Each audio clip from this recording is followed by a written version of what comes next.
I'm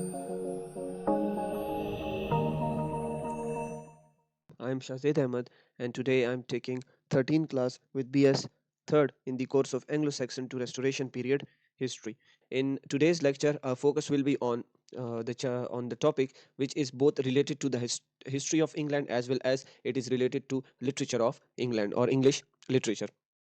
Before starting this topic, which is the name of the topic is Renaissance. So first of all, I'll move toward this slide, which is very important, as we know that we have heard different people saying that for the first time in 12th century and at the start of 13th century, Muslim scholars were on their peaks. That many people were following Muslim scientists, Muslim astronomers, and they were of the belief that Muslims are contributing things to the world, and we also hear it in our lives. बहुत ज़्यादा contribution उन्होंने different fields में की थी, चाहे वो literature हो, चाहे वो रिलीजन हो, चाहे वो साइंटिफिक नॉलेज हो, चाहे वो एस्ट्रोनॉमी से रिलेटेड हो। इन्होंने जो है वो बहुत सारी नॉलेज जो है वो गेन की है।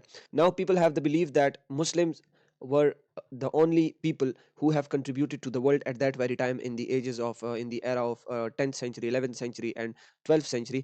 लेकिन जो मेन मिस इंटरप्रिटेशन वाली चीज़ है वो यहाँ पे आ जाती है कि at that very time Muslim were also following some other principle, some other rules, some other books which were not written by Muslims but other scholars. सही है। और वो स्कॉलर्स कौन थे कि ग्रीक लोग की जो राइटिंग थी उसमें हमारे पास जो है वो डिफरेंट लोगों के नाम शायद आपने सुने हों, जिसको हम एरिस्टोटल कहते हैं, जिसको हम उर्दू में अगर आप लोग बोले तो अरस्तु कहते हैं उसको। प्लेटो का नाम आप लोगों ने सुना होगा।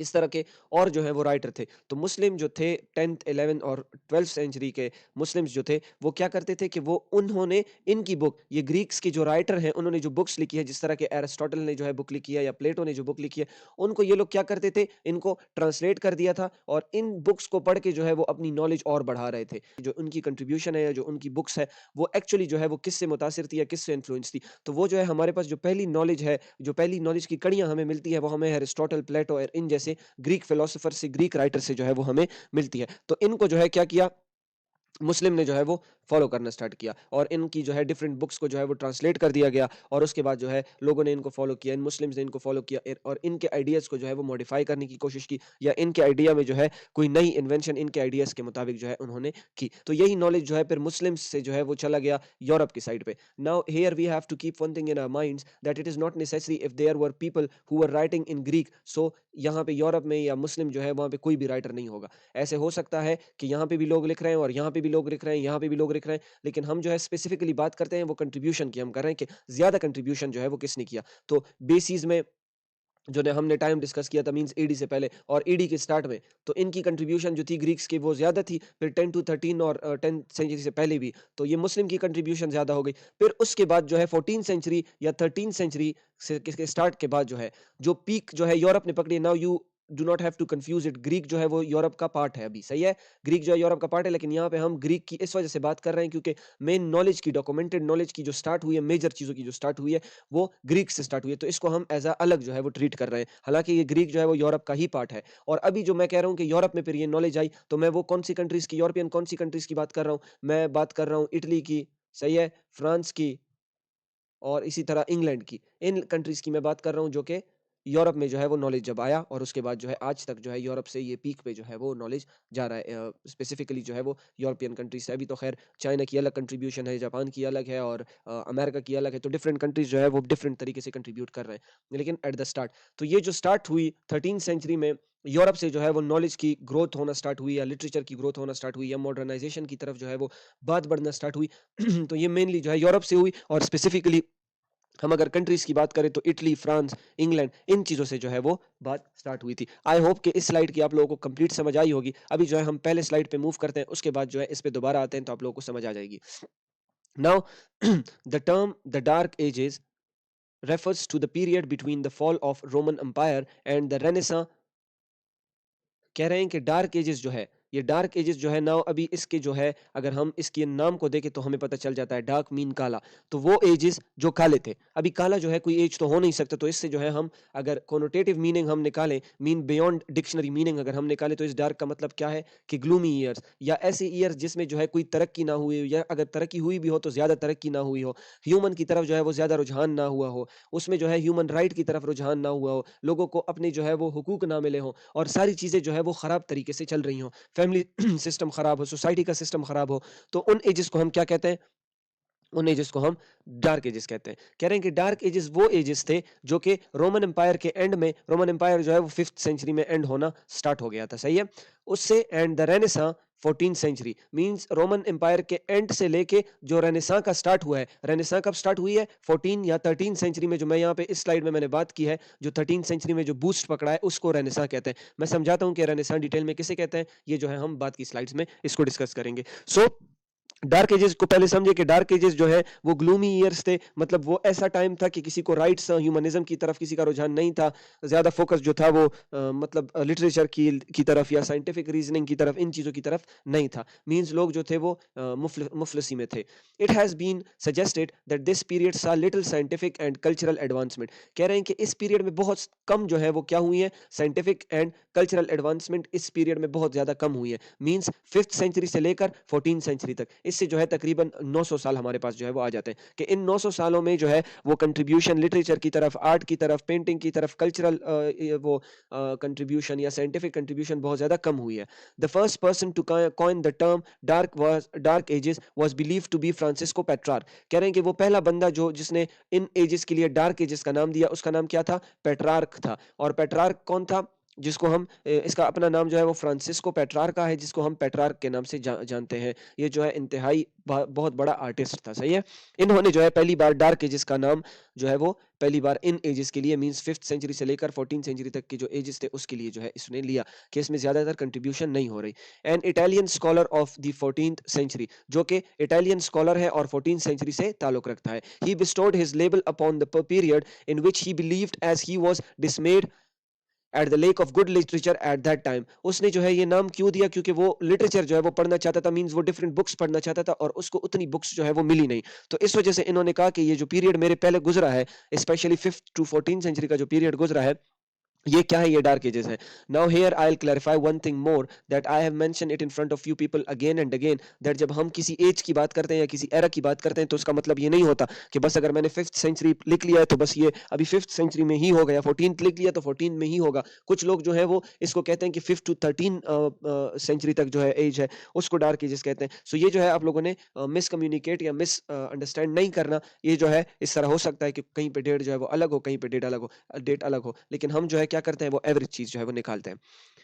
People at that very time in dark ages, people were not interested in education, art and humanity. Humanity is a term which is used for broader philosophy, जो कि हम आगे जो है वो पढ़ेंगे। क्लियर है कि इन चीजों में, आर्ट में, एजुकेशन में लोगों को जो है वो कोई क्या कहते हैं कि उनका कोई जो है वो रुझान इन साइड इनकी तरफ नहीं था। So now you have to keep one thing in your mind कि 5th से 14 सेंचुरी तक हमारे पास डार्क एजेस आते हैं, मींस हमारे पास 14 या 13 सेंचुरी में जो है एक नया एज जो है या एक नया एरा स्टार्ट होने जा रहा है, जिसको जो है हम क्या कहते हैं वो आगे की स्लाइड में आपको पता चलेगा। अच्छा, वो एज, इस एज को क्या कहते हैं? रेनेसां कहते हैं, जो कि हमारे पास 13 या 14 सेंचुरी के स्टार्ट में जो है वो स्टार्ट होता है। बिगिनिंग इन इटली, ये जो है कब स्टार्ट हुआ था? इटली में स्टार्ट हुआ था इन लेट 14 सेंचुरी। 14 सेंचुरी के एंड में जो है ये इटली में जो है वो स्टार्ट हुआ था। अभी यहाँ पे जो है आप लोगों को एक चीज पे फोकस करना है कि रेनेसां वर्ड जो है इसका मीन क्या है? रिवाइवल। सही है? इसका मीनिंग क्या है? रिवाइवल या रीबर्थ। मींस एक चीज की जो है वो दोबारा बर्थ होना, इसको क्या कहते हैं? रेनेसां कहते हैं। अभी जो है आप लोग सोच रहे होंगे कि ये रीबर्थ का वर्ड जो है या ये रीबर्थ जो है वो किस चीज की रीबर्थ होती है, मतलब किस चीज की दोबारा पैदाइश होती है या दोबारा कौन सी चीज जो है रिवाइवल किस चीज की हो रही है? तो रिवाइवल जो है उस नॉलेज की हो रही है जो कि 5th to 14 सेंचुरी के बीच में जो है वो गुम गया था, मतलब कम हो गया था। तो वो रिवाइवल जो था वो हम अगर सेकंड स्लाइड में देखें तो मींस वो रिवाइवल जो कि ग्रीक्स कर रहे थे, जो कि ग्रीक्स राइटिंग कर रहे थे, उनके बाद जो है मींस 5 सेंचुरी से लेकर रोमन एम्पायर के एंड तक रोमन्स जो है वो उन्होंने भी बहुत ज़्यादा कंट्रीब्यूशन की है। तो अगर हम यहाँ पे जो है रोमन का भी ज़िक्र कर दें कि 5th सेंचुरी के टाइम पे रोमन भी बहुत ज़्यादा कंट्रीब्यूट कर रहे थे, वो गलत नहीं होगा। तो मेनली ये ग्रीक और रोमन्स जो थे उनकी कंट्रीब्यूशन जो थी वो यहाँ पे 5th सेंचुरी में ख़त्म हो गई, तो इस वजह से इसको डार्क सेंचुरी का नाम दिया गया कि यहाँ से स्पेसिफिकली डार्क एज स्टार्ट हुई। फिर 13 सेंचुरी तक ये डार्क एज चली, सॉरी 13 सेंचुरी तक ये डार्क एज चली और 14 में क्या स्टार्ट हुआ? 14 सेंचुरी में एक न्यू एरा स्टार्ट हुई जिसमें ये वाला नॉलेज जो था, ये ग्रीक का नॉलेज जो था या ये मुस्लिम का नॉलेज जो था या रोमन्स का नॉलेज जो था, इसको ट्रांसलेट करना या इसको दोबारा जो है सोसाइटी में लाया गया और इससे जो है वो फायदा हासिल करना स्टार्ट हो गया। So it was now the revival of art, revival of literature, revival of humanism, humanity, ये सारी चीजें जो है वो दोबारा रिवाइव करना स्टार्ट हो गई। तो मेनली अगर हम यहाँ पे पढ़ते हैं कि renaissance was revival of classical learning and flowering of art and culture starting in Italy, तो ये जो है ये बात इस तरह जस्टिफाइड हो जाती है कि ये रोमन ग्रीक ने जो नॉलेज हमें दी थी उससे जो है हम हट गए थे, उसको फॉलो करना हमने छोड़ दिया था। इस वजह से हमने फिफ्थ टू 13 सेंचुरी जो है हमने डार्क एजेस देखे और उसके बाद जब ये दोबारा रिवाइवल हुआ इटली में तो हमारे पास इसको रेनेसां कहते हैं और इन चीजों का दोबारा जो है हमारे पास वो स्टार्ट हुआ। The renaissance was a revival of classical learning and flowering of art and culture starting in Italy and spreading through out Europe in the 14th century, early 18th century। कह रहे हैं कि ये रेनेसां जो था ये revival थी, means जिस तरह रोमन या ग्रीक ने जो नॉलेज दी थी या मुस्लिम्स ने जो नॉलेज दी थी उसके बाद जो है कोई नॉलेज आई नहीं थी या जो है वो मेनली नॉलेज जो है वो इतनी ग्रूम नहीं थी, तो रेनेसां जो था उन नॉलेज का जो ग्रीक और रोमन ने दिए थे उसके लिए जो है वो क्या था, एक रिवाइवल था। उस नॉलेज की जो है वो एक रीबर्थ थी। लोग जो है वो रीजनिंग की तरफ, लोग जो है वो आर्ट की तरफ, लिटरेचर की तरफ आना स्टार्ट हो गए। कह रहे हैं कि ये टाइम जो है वो इटली में स्टार्ट हुआ था या रेनेसां का मूवमेंट जो है वो इटली में स्टार्ट हुआ था। और बेटा ये इस तरह नहीं होता कि आप रेनेसां जो है वो इस तरह पढ़ें कि एक दिन ऐसा एक राइटर सोच रहा था कि मैंने जो है वो रीबर्थ करनी है नॉलेज की और बस रीबर्थ हो गई। ये जो है कुछ फेजेस में जो है ये चीज होती है और डिफरेंट राइटर्स जो है, डिफरेंट स्कॉलर्स जो है इसको कंट्रीब्यूट करते हैं इसमें। कह रहे हैं कि Italy and spreading through Europe, और ये जो है कब स्प्रेड हुआ कि 14 सेंचुरी में स्टार्ट हुआ और 17 सेंचुरी तक जो है वो तकरीबन यूरोप में जो है ये फैल गया था renaissance. Classical learning refers to the study of ancient Greek and Latin writers, mathematicians, and philosophers. Scholars began to focus less on Christian related writings and more on pre-Christian art and thought. कह रहे हैं कि इससे पहले जो है जिस तरह हमने चौसर की के डिफरेंट पोम्स में या चौसर के डिफरेंट वर्क्स में जो है हमने ये चीज़ डिस्कस की थी कि उनके पहले जो प्लेस थे या उनकी पहले जो राइटिंग्स थी, अगर हम फोकस करें मोरालिटी प्लेस पे या मिरेकल प्लेस पे, तो वो सारी जो थी वो क्या थी, वो रिलेटेड थी क्रिश्चियनिटी के साथ, चर्च के साथ, बाइबल के साथ। लेकिन अभी जो है कह रहे हैं कि अभी सिस्टम जो है वो थोड़ा चेंज हो गया था। अभी लोग जो है ये क्रिश्चियनिटी के या क्रिश्चियन रिलेटेड राइटिंग से जो है वो साइड पे हो रहे थे और प्री क्रिश्चियन आर्ट की तरफ जो है वो बढ़ रहे थे। मीन प्री क्रिश्चियन आर्ट कौन सा होता है? क्रिश्चियनिटी 1 ईडी को, फॉर एग्जांपल अगर हमारे हम कहें कि 1 ईडी को जो है वो क्रिश्चियनिटी की स्टार्ट है, तो उससे पहले जो नॉलेज है वो, उससे पहले नॉलेज किन का था? उससे पहले जो है वो ग्रीक का नॉलेज था। तो लोग जो है वो ग्रीक के नॉलेज को दोबारा पढ़ने, जो इसमें प्लेटो और अरिस्टोटल वगैरह आते हैं, ग्रीक के नॉलेज को दोबारा पढ़ने में जो है वो लोग जो है वो क्या हुए, बिजी होना स्टार्ट हो गए। England saw little of this development until more than a century later. कह रहे हैं कि इंग्लैंड में भी ये डेवलपमेंट जो है वो जाहिर होना स्टार्ट हुई, और स्पेशली अगर हम बात करें तो चौसर से जो है उसको morning light of the renaissance भी कहते हैं। हमने जो है चौसर के पोर्शन में पढ़ा था, तो स्टार ऑफ रेनेसां उसको कहते हैं, सही है। तो कह रहे हैं कि चौसर के टाइम से ही, मतलब 14 सेंचुरी के एंड में ही जो है इंग्लैंड पे भी ये असरात जो है वो आना स्टार्ट हो गए, और इसके एक सदी बाद मींस 15 सेंचुरी में इंग्लैंड में जो है वो कंप्लीटली रेनेसां का स्टार्ट जो है वो हो गया। मींस जब डिफरेंट और राइटर्स आए जिनको हम आगे पढ़ेंगे। The beginning of English Renaissance is often taken as a convenience to be 1485। कह रहे हैं कि आसानी के लिए जो है वो डिफरेंट राइटर्स या डिफरेंट स्कॉलर्स जो है वो इंग्लिश को जो है या इंग्लिश रेनेसां को जो है वो क्या करते हैं, वो कहते हैं कि ये 1485 से जो है 85 के टाइम पे जो है वो स्टार्ट हुई है। When the battle of Bosworth field ended the Wars of the roses and inaugurated the Tudor dynasty. अभी ये चीज जो है, ये पोर्शन जो है इसको जो है आप लोगों ने, इस पे जो है आप लोगों ने ज़्यादा फोकस नहीं करना, क्योंकि ये जो है हम हिस्टोरिकल फैक्ट्स जब पढ़ेंगे, इंग्लैंड के हिस्टोरिकल वो जो हिस्ट्री का जो पोर्शन पढ़ेंगे तब हम वो जो है इसको डिस्कस करेंगे। सो मेनली आप लोगों ने क्या करना है कि आप लोगों ने 1486 का टाइम जो है वो 85 का टाइम जो है याद करना है कि मेनली इंग्लिश रेनेसां जो है वो यहाँ पे स्टार्ट हुआ है। After that we will move towards our next. Renaissance style and ideas however was slow to penetrate England। कह रहे हैं कि स्टार्ट में जो है ये बहुत ज़्यादा मुश्किल से या स्लोली जो है ये रेनेसां का आइडिया जो है वो इंग्लैंड में पेनिट्रेट हो रहा था। मींस इंग्लैंड के लोगों के अंदर जो है ये मतलब जगह कर रहा था या अंदर जा रहा था।